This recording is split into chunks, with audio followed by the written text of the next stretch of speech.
One of the things I need to do while my book is in its final edits with my editor is finish my cover. Now I just did my cover reveal, but that doesn't mean that I have like the spine, the back done. So let's do one cool design tip and then one ask. I'm gonna ask you something.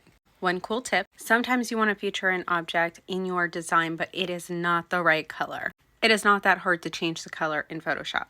This is a hair comb and it's really important in my book, but I could not find it in the right color. I knew I wanted it some kind of soft pink color. It's important to the Banshees because they work as grounding pins, helping keep them grounded to the earth so that they don't just die. This is the object that I found. It is gold and it is blue, and I was like, not really feeling the blue. But it was exactly what I wanted because it's got these really thick prongs that feel very powerful, okay? I don't even know how to put this in my hair. I took a high quality picture of this. You're going to take it in really good lighting. So if you don't have a DSLR camera, you can go outside in shadowed lighting. What do I mean by this?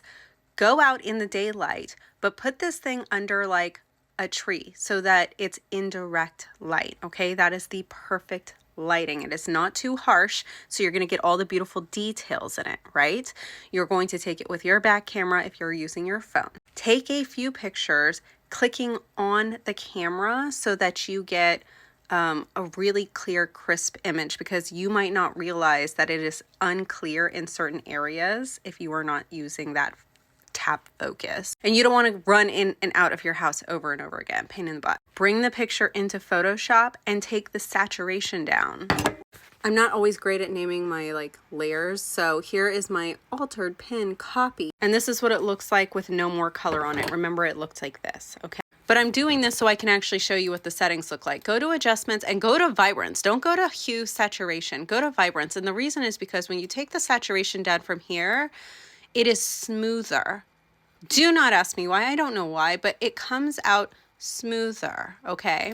You're gonna add another layer here on top. I have to set you down for a minute to do this, but I'm gonna hit the Alt button and I'm going to put that layer on top of the pin so that it only affects the pin.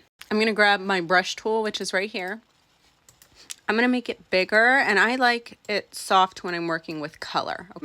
I'm grabbing some color. Let's just see what I get, okay? And I'm gonna start coloring over. Look how harsh that line is, okay? But do you see how it's only going on top of this grounding pin and nothing else? That's because I clipped the layer by hitting Alt, okay? And now when I go over here and I click on this, I can hit like overlay, right? Or let's see if I can back you up, okay? So you see how overlay, you can start to see the details. It's a little bit harsh, but that's okay. It could be just the color I've picked.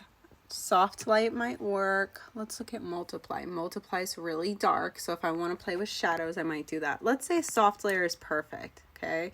It's not the color I picked, but let's say it's perfect for us.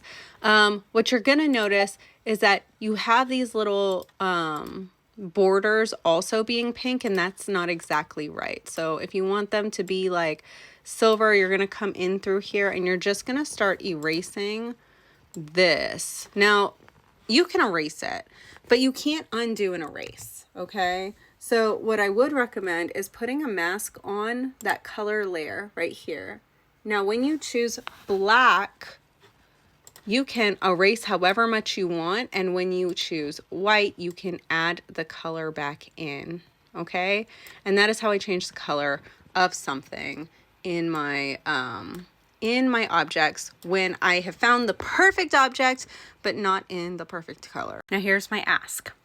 What do I do with the back cover? I know that I'm gonna put the blurb, right? But I have like the log line, I have dialogue, which kind of helps explain what a banshee is without being like, a banshee is. And then I have the actual blurb, okay? My editor is looking over it just in case she thinks that I'm missing something.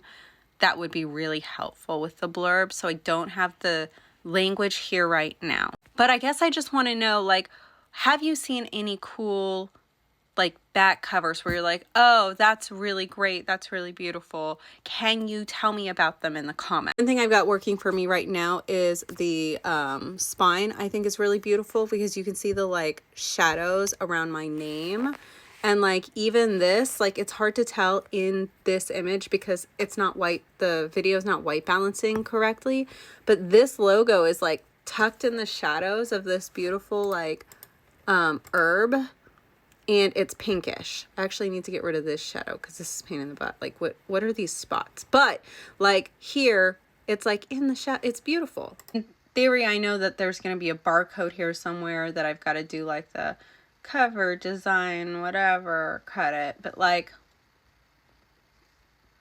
have you seen a back cover that's beautiful? Let me know in the comments.